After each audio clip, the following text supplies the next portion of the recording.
Irmãos, ao observarmos a vida dos discípulos, nós podemos destacar dois deles que nos traz uma reflexão importante para hoje: Judas e Pedro.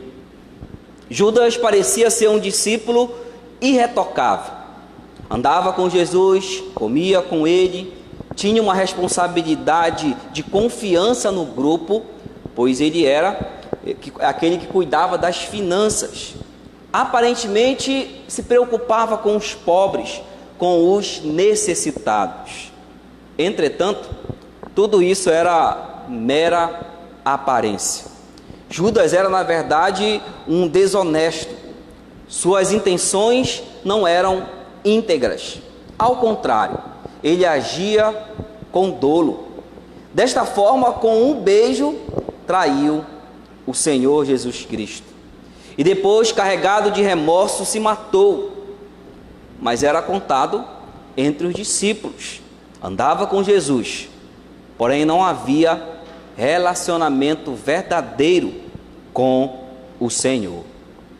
Já Pedro era inconsequente, agia sem pensar, um homem instável. Ora tinha momentos de grande firmeza e fé, ora profundo medo, chegando a ser influenciado pelo diabo. Nestas circunstâncias, ele negou Jesus 3 vezes. Mas Pedro se arrependeu. Jesus o restaurou e o levantou. E ele passou a ser um homem estável, firme, com fé segura, ao ponto de que morreu pela fé em Cristo Jesus. Ele morreu defendendo o Senhor, que havia ressuscitado, e ele como testemunha disso. Pedro, portanto, tinha um verdadeiro relacionamento com Jesus. E nós? Qual é o nosso relacionamento com Jesus? No qual nós se encaixamos? E esse texto aí, irmão, de João, Evangelho de João, capítulo 15, nós vamos aprender que viver em Jesus produz frutos na conduta diária. E vamos conhecer aqui alguns resultados que a vida de Cristo produz naqueles e que foram alcançados por Ele. Quando você lê o Evangelho de João, você nota claramente que ele é um evangelho diferente dos outros, chamados evangelhos sinóticos, visto o propósito e o público a quem João escreve. Por exemplo, João vai destacar, irmão, no evangelho aqui, sermões, discursos e debates de Jesus. Ele não vai destacar os fatos em si, mas os ensinos, as discussões, os sermões que Jesus pregou.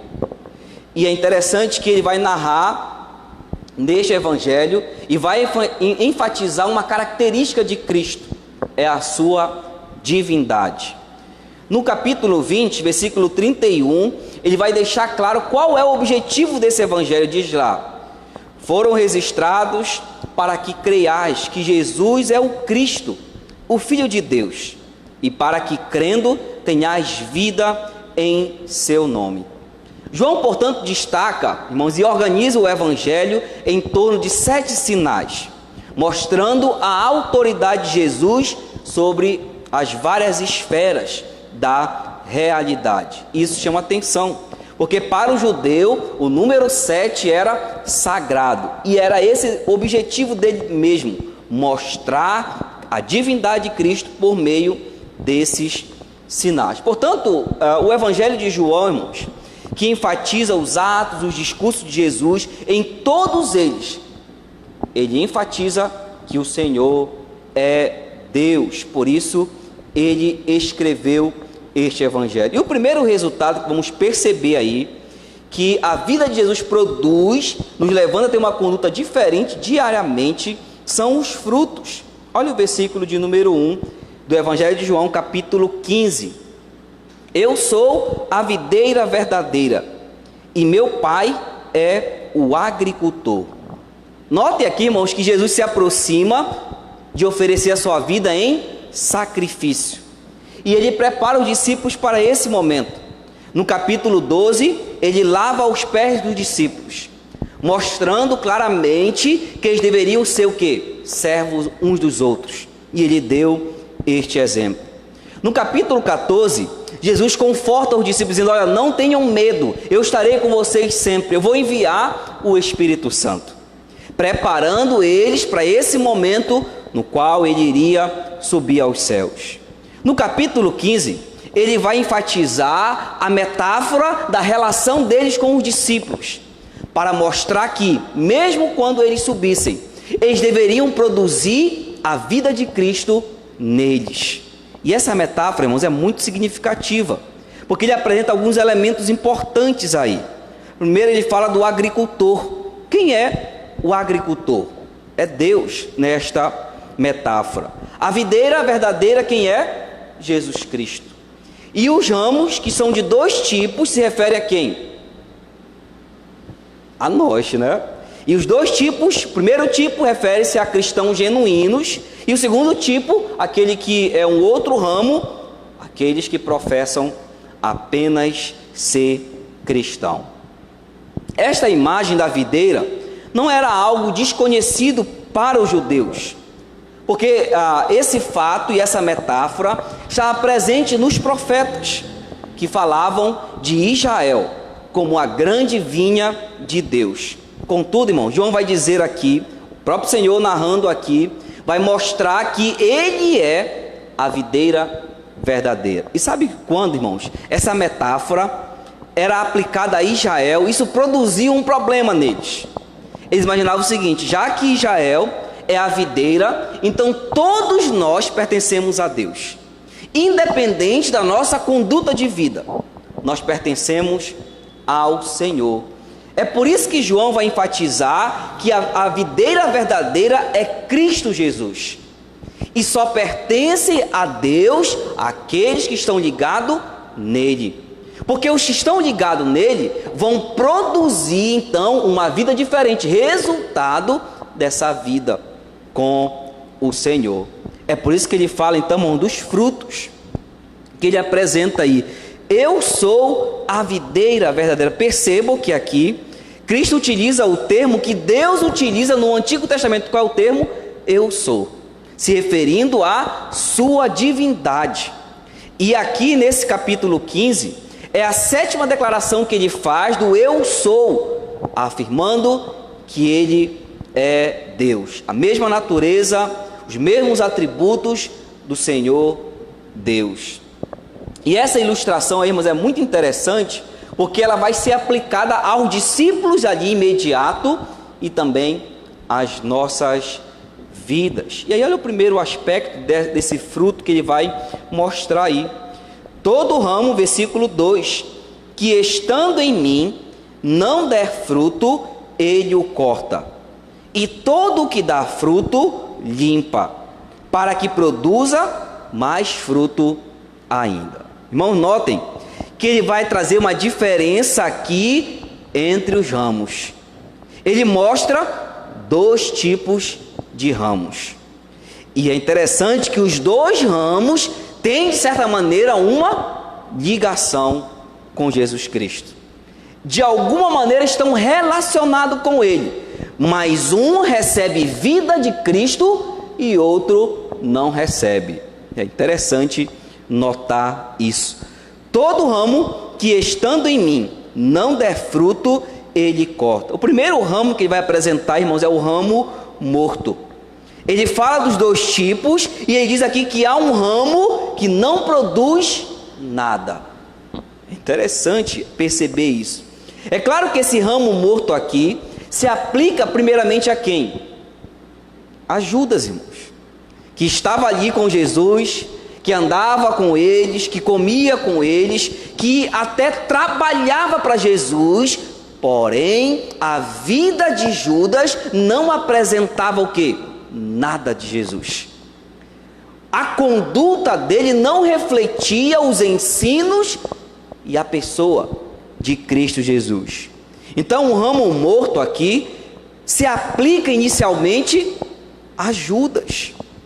E é claro que também depois, irmão, se aplica aos próprios judeus, que diziam conhecer a Deus, conhecer a lei do Senhor, porém eles não entenderam que Cristo era o enviado, o Messias prometido, o Deus encarnado, e o rejeitaram, embora então tivesse conhecimento da lei de Deus. Então o ramo morto também era um grande grupo de judeus, a maioria deles, que rejeitaram o Senhor Jesus Cristo. Mas também, irmãos, o ramo morto se aplica a todo aquele que se diz cristão, aquele que professa ser um cristão, que até tem relação com a igreja, pode ser membro ou não, que presta um serviço ou não, mas que a vida não demonstra, não apresenta a vida de Cristo. Este também é um ramo morto. Olha como ele fala no versículo 2: todo ramo que estando em mim não der fruto, ele o corta, e todo o que dá fruto limpa. Percebam que o ramo que é morto, ele diz aí, o que ele faz? Ele corta. Ele corta exatamente porque, irmão, não há nele a vida de Cristo. Ele não recebe a vida de Cristo, que leva a uma mudança de conduta. Portanto, nessa vida não há um reflexo de uma ligação com Cristo Jesus. Embora seja um ramo, embora esteja próximo do Senhor, como era o caso de Judas, mas não havia mudanças nas ações, no pensamento e nas palavras. Sabe por que Deus corta o ramo da videira aqui, irmãos, esse ramo morto? Porque ele atrapalha os ramos vivos, porque ele atrapalha os outros de darem fruto. É o que apresenta o texto aí. Atrapalha os que estão produzindo, atrapalha os que estão se desenvolvendo, atrapalha. É por isso que ele então corta todo ramo que estando em mim não der fruto, ele o corta. É claro que isso aqui, irmãos, é uma aplicação para aquele dia, né? Quando haverá o grande julgamento e haverá a separação. O fruto aqui, irmãos, que não se apresenta nesta vida, reflete uma vida regenerada. A obra do Espírito Santo muda a conduta, o nosso caráter. E fruto, então, representa aqui o meu caráter. Não apenas, e não inicialmente, não primariamente, obras que eu possa fazer, serviços que eu possa prestar ao Senhor, mas o caráter transformado. Então, o primeiro ramo que ele apresenta aí é o ramo morto, mas há o ramo vivo no versículo 2 ainda. E todo o que dá fruto, limpa, para que produza mais fruto ainda. Olha, irmãos, o ramo vivo, o que Deus faz com o ramo vivo? Ele está recebendo a vida de Cristo. A vida de Cristo que alcançou aquele indivíduo, está o transformando. Ele recebe nutrientes, os ensinos e o reflexo de Cristo. O que acontece com ele? Ele vai mudando. Mas ele precisa ser também trabalhado, porque ele não é perfeito. Ele diz aí que ele limpa para que produza mais fruto ainda. Como é que Deus faz isso, irmãos? Como é que Deus limpa o ramo vivo? É por meio da disciplina, por meio da palavra, ele diz aí, é por meio das provações, por meio do sofrimento. Ele limpa as nossas vidas, para que esse nosso crescimento seja um crescimento que agrade ao Senhor e que produza frutos para lhe glorificar. É por isso que eu preciso passar pela poda que ele diz aqui, né? A podagem, para que eu melhore, para que eu e você possamos amadurecer. Então ele limpa para que produza mais fruto ainda. Sabemos que na produção agrícola, o agricultor precisa verificar os perigos que ali havia na videira, os obstáculos que pudessem impedir o crescimento da videira. O que ele faz? Ele percebe isso, então diz, olha, precisa podar, cortar, limpar. E isso é doloroso para a videira. Isso traz dor para ela. Isso acontece conosco também, irmãos. Embora há momentos que passamos, dificuldades que enfrentamos, que às vezes nos levam a chorar, às vezes nos levam a perceber que é duro demais, mas é Deus trabalhando. É Deus trabalhando para que o fruto que Ele quer que nós produzamos, como efeito da vida de Cristo em nós, seja agradável a Ele. É por isso que às vezes nós passamos problemas e sentimos, mas é necessário que Deus faça isso. Até mesmo coisas que fazemos, irmãos, que possa ser até coisas que não sejam pecados em si, mas que podem prejudicar os frutos na minha vida, que podem prejudicar o meu testemunho, que podem prejudicar eu ser uma luz neste mundo. Então Deus, ele diz aí, o que dá fruto limpa, para que produza mais frutos ainda. As vinhas eram podadas a cada ano, para que se desenvolvesse e conservasse a vitalidade e a energia. Quando ela está amadurecida, ela é podada em dezembro a janeiro. E ela dá 2 tipos de ramo, como ele apresenta aqui. Uns dão frutos, outro não. Os que não dão frutos são cortados. Olha como ele fala no versículo 3. Vós já estáis limpos pela palavra que vos tenho falado. Olha que interessante aqui. A palavra de Deus, ela é a primeira ferramenta, o primeiro meio pelo qual Deus nos limpa. Como é que acontece isso, pastor? Toda vez que eu leio a palavra, toda vez que eu escuto uma mensagem, um estudo, Deus está me podando, me trabalhando, porque Ele está consertando em mim algo que precisa ser consertado. Ele faz isso por meio da palavra de Deus. É verdade que Ele usa também outros meios, mas tudo começa pelo ensino que me faz enxergar aquilo que é necessário mudar, ser transformado, ser melhorado. Então, mas os ramos mortos, o que acontece com eles? Eles são eliminados, sem piedade, nem com consideração, para que não atrapalhem os ramos vivos. Por isso ele precisa ser limpo a cada dia, para que nós possamos ser e refletir Cristo em nossas vidas. É necessário que sejamos amadurecidos, podados. Sabe, irmãos, às vezes, pastor, por que a gente não faz isso nós mesmos? Porque nós não trabalhamos isso em nós. É verdade que a Bíblia ensina, né, que cada um de nós deve se examinar, mas há um problema em nós para enxergar o que Deus enxerga. Sabe qual é? O orgulho, as dificuldades. Às vezes nós, irmãos, não queremos imprimir a mudança que precisa ser mudada, e aí Deus vem e poda e trabalha para que nós sejamos mudados e ser trabalhado a cada dia. Irmão, nós não podemos viver um engano. Cristo mostrou claramente aqui que existe 2 tipos de ramos: um morto e um vivo. Um que está relacionado a ele é o ramo vivo, que recebe dele o ensino, que recebe dele a vida, que recebe dele o que é necessário para mudar a cada dia. Esse ramo está ligado dia a dia com o Senhor. A cada minuto, a cada segundo, ele está ligado com o Senhor, e por isso há uma vida nova. Mas há o ramo morto, que ele até já ouviu de Cristo, ele até sabe quem o é, está relacionado com ele no sentido de ouvir, mas ele até professa ser de Cristo, mas quando se olha para a vida, não se percebe que naquela vida há Cristo Jesus.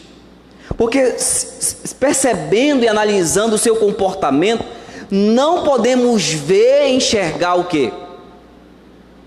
Cristo naquela vida. Não há nada de Cristo naquela vida, nada parecido nele que está presente naquela vida. Por isso eu preciso fazer uma reflexão em relação a isso. e perguntar para mim mesmo: que tipo de ramo eu sou? Um ramo vivo ou um ramo morto? Existem pessoas, irmãos, que têm a enorme capacidade de, às vezes, viver uma vida de dualismo. O que é isso? Ela faz uma diferença entre uma vida que ela classifica como cristã e a vida cotidiana, a vida normal. E ela consegue viver assim. Há dias que ela vive a vida cristã, mas há dias que ela vive uma vida que ela diz normal. É um dualismo. Aí a pergunta é: que tipo de ramo é esse tipo de vida? O ramo vivo ou o ramo morto? É necessário pensar nisso, porque, irmãos, podemos notar que nos bancos das igrejas nós temos esses dois tipos de ramos: o ramo morto e o ramo vivo, e que às vezes é percebível que não há vida de Cristo naquele indivíduo, naquela pessoa. Essas pessoas precisam entender o Evangelho. Essas pessoas precisam realmente que Cristo as encontre, para que aconteça de fato uma mudança, e elas tenham vitalidade e recebam a vida de Cristo nelas, e possam produzir frutos, e esses frutos sejam visíveis na vida daquela pessoa. Agora, por outro lado, irmão, se a sua vida ela se encontra numa vida que luta contra o pecado, luta contra o mundo e contra si mesmo, é uma vida que busca agradar ao Senhor em tudo, imitando Ele, é uma vida que sabe que não é perfeita, mas que está trabalhando, está lutando. Esse é um ramo vivo, porque naquela vida há reflexo de Cristo naquela vida. Essa vida, mesmo quando erra, ela se arrepende, fica profundamente triste e quer agradar o Senhor. Ela busca a misericórdia de Deus, abandona o pecado, e a sua vida vai crescendo. Hábitos parecidos com Jesus, ações parecidas com Jesus. É um ramo vivo. Por isso, esse ramo vivo, se você se classifica aqui, não fique triste nem desanimado. Por exemplo, quando você passar algum problema, algum desafio, alguma dificuldade, alguma provação, lembre que Jesus diz aqui, que Deus está me podando. Às vezes isso dói, irmãos. Às vezes isso é para nós doloroso, nos traz sofrimento. Mas lembre que para consertar algo, às vezes é necessário sofrer, é necessário então doer, como é o ato da podagem. Então, para que nós sejamos limpos, irmão, a cada dia, primeiro eu preciso buscar a palavra, se alimentar dela e deixar então que ela faça parte do meu viver a cada dia. Por isso eu não vou reclamar quando eu estiver sofrendo, eu não vou ficar com raiva de Deus, não vou murmurar, mas vou reconhecer que Deus quer que eu produza mais frutos, que eu possa ficar mais parecido com Cristo e viver para Ele. Este é o ramo vivo. Que tipo de ramo você é? Se você está produzindo frutos de Cristo em sua vida, então você é um ramo vivo. Mas se não apresentam frutos de uma vida mudada, transformada, é o ramo morto e precisa do Evangelho de Cristo Jesus. Mas há um outro resultado, irmãos, que o texto vai nos mostrar aí, é a perseverança. Olha o versículo 4 de João capítulo 15. Permanecei em mim e eu permanecerei em vós. Como não pode o ramo produzir fruto de si mesmo, se não permanecer na videira? Assim nem vós o podeis dar, se não permanecerdes em mim. O segundo resultado aqui, irmãos, que Cristo vai mostrar do ramo vivo e que há uma vida que produz frutos, sabe qual é? É a perseverança. Não basta apenas produzir frutos um dia, 2 dias. Mas é necessário continuar produzindo frutos sempre, até o final. Perceba aí que a partir do versículo 4, o termo permanecer, ele vai se apresentar até o versículo 11, sabe quantas vezes, irmãos? 11 vezes vai aparecer o termo permanecer. É uma ênfase que Cristo está mostrando aqui, que é necessário, isso é um resultado da vida que Ele produz em nós, o que? Perseverar, continuar até o fim. Seja qual for a circunstância, essa vida continuará ligada em Cristo Jesus. Ela vai continuar refletindo frutos, ela vai continuar parecida com Cristo, seja em qualquer circunstância. Sabe? Porque a fonte original da sua vida é Cristo Jesus. É por isso que ela vai perseverar. Permanecer não significa ficar perto, estar ligado inseparavelmente. Alguém que foi alcançado por Cristo, essa pessoa não está afastada dele. Ela continua ligada a ele. É verdade que às vezes perde a comunhão, mas continua ligada. É por isso ela se arrepende e busca se consertar. Jesus falou lá em Mateus, irmãos: vinde a mim, todos que estás cansados, sobrecarregados. E ele diz lá: porque o meu fardo é leve e meu jugo é suave. Sabe que às vezes nós pensamos que seguir a Cristo não significa submissão perseverante, não significa permanecer sobre o seu senhorio. Quando ele usa o termo lá, irmão, jugo, quando ele usa lá que o meu fardo é leve, está falando de que as nossas vidas estão submissas a Ele, sempre. Cristo não é só o meu Salvador, Ele é o meu Senhor. Ele não só é aquela pessoa que está para cuidar das minhas necessidades físicas e temporais, mas Ele está para guiar a minha vida, para me conduzir. E eu preciso 24 horas por dia, né? Continuar ligado a Ele, servindo a Ele, vivendo a vida dEle. Porque Ele diz aí que há uma dependência: permanecer em mim e eu permanecerei em vós. Como não pode o ramo produzir fruto de si mesmo, se não permanecer na videira? Assim nem vós o podeis dar, se não permanecerdes em mim. Mas sabe por que um cristão consegue obedecer a Deus? Consegue ser diferente? Porque ele continua ligado a Cristo, e ele depende de Cristo Jesus. E olha, sem mim vocês não podem fazer nada. Longe de Cristo não há como produzir frutos. Longe de Cristo, mas eu não posso ser uma pessoa diferente. Longe de Cristo eu não posso ser alguém transformado. É só como resultado da vida de Cristo em mim, reflexo desse relacionamento, desta vida. Por isso que ele diz: olha, sem mim nada podeis fazer. Lembra que Paulo disse: já não sou eu quem vive, mas Cristo vive em mim. E por isso que ele diz: tudo posso naquele que me fortalece. Cristo dominava a vida de Paulo, e é isso que ele fala aqui: permaneçam em mim, continue sendo guiado pela minha vontade, continue sendo guiado por mim a cada dia, em todos os momentos. É preciso perseverar. Há uma dependência, irmão, de cada um de nós. Diz aí: sem mim significa originalmente, irmão, separado dele. Sem Cristo não há como mudar, não há como avançar. Separado dele não há como vencer, não há como lutar.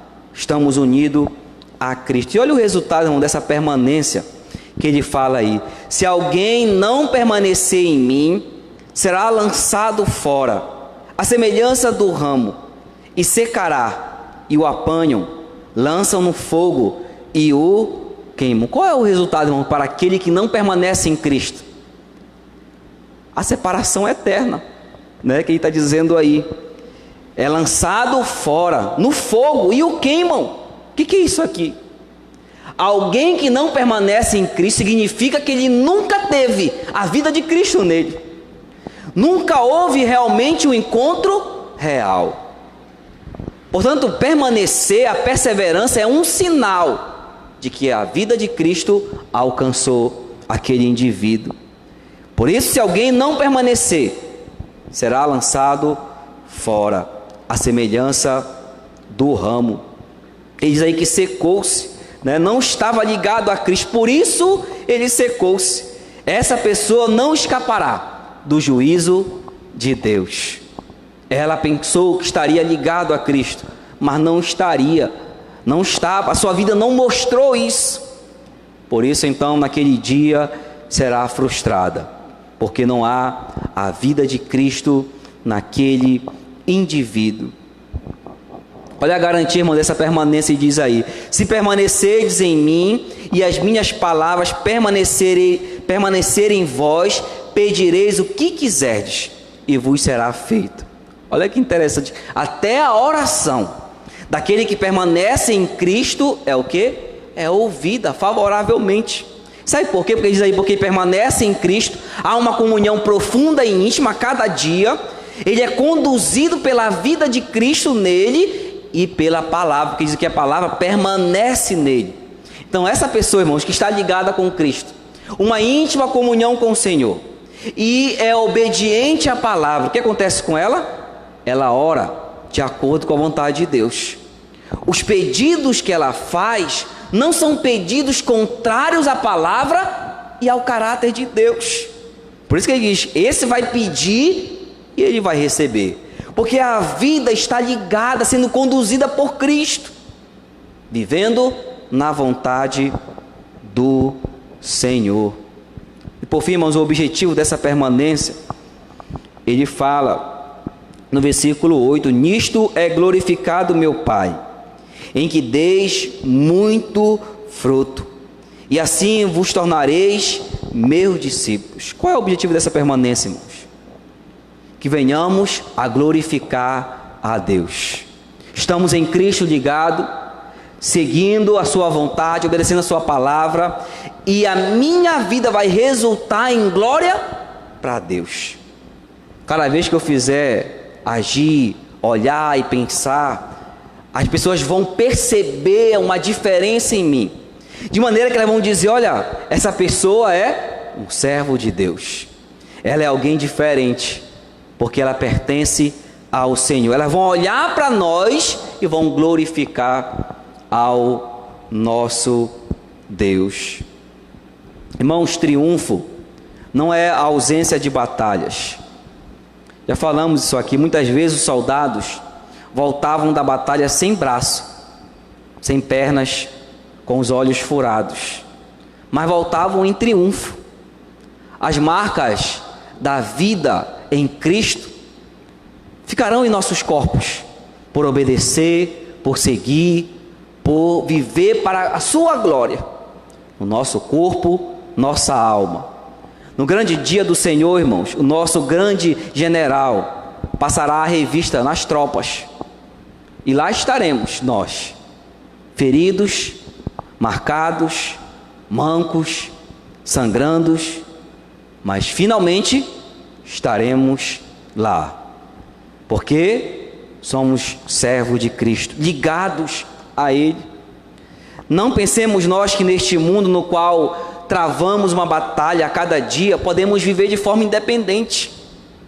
Não somos independentes do Senhor. É isso que Ele quis falar aqui.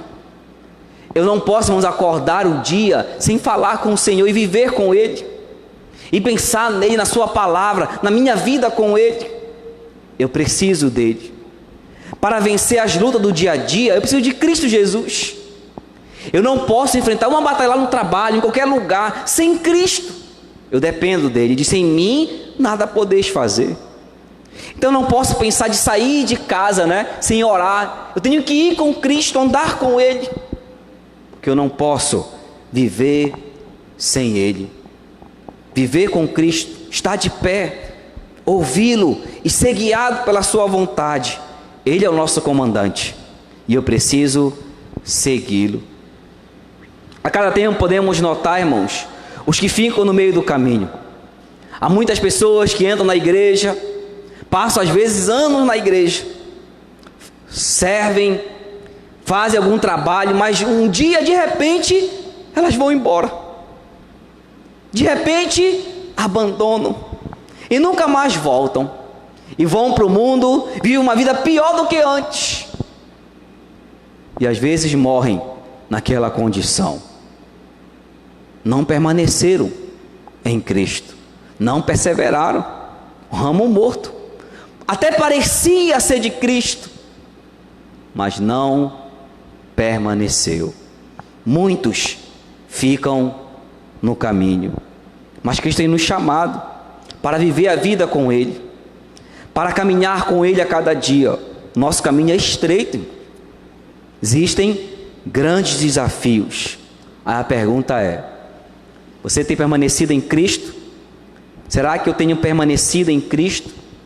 Tenho submetido a minha vida à sua palavra, ao seu jugo? Ou achamos que Ele veio apenas satisfazer as minhas necessidades físicas? Estou doente, Cristo me cura. Estou com uma dificuldade na família, Cristo resolve. Pronto, essa que é a minha relação com Ele.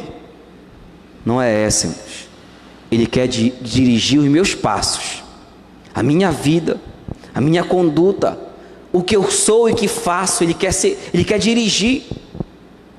É por isso que eu preciso permanecer nele. Nós temos um destino, é estar com o Senhor para sempre. O ramo vivo precisa viver Cristo Jesus. Mas na próxima quarta vamos terminar esta metáfora aqui da videira e os ramos, e aí vamos ver sobre o amor, que é então o último resultado que a vida de Cristo produz em alguém, o amor. Que Deus abençoe as nossas vidas e nos ajude a cada dia a entender que viver em Jesus produz fruto na conduta diária. E vimos aqui 2 frutos. Primeiro, qual foi? 2 resultados, melhor dizendo. Primeiro, os frutos, e depois a perseverança. Que Deus nos abençoe. Senhor Deus, Pai, obrigado pela Tua palavra. Nos ajude, Senhor, a Te obedecer, a fazer esta reflexão de fato. Se Cristo realmente alcançou a minha vida, as nossas vidas, os frutos devem aparecer, a perseverança deve aparecer. Ajude, Pai amado, cada um que aqui está a refletir sobre isso. Aqueles que estão ouvindo, ó Deus, acompanhando, também ajude a refletir. É isso que nós te pedimos. Em nome de Cristo nós oramos a Ti. Amém.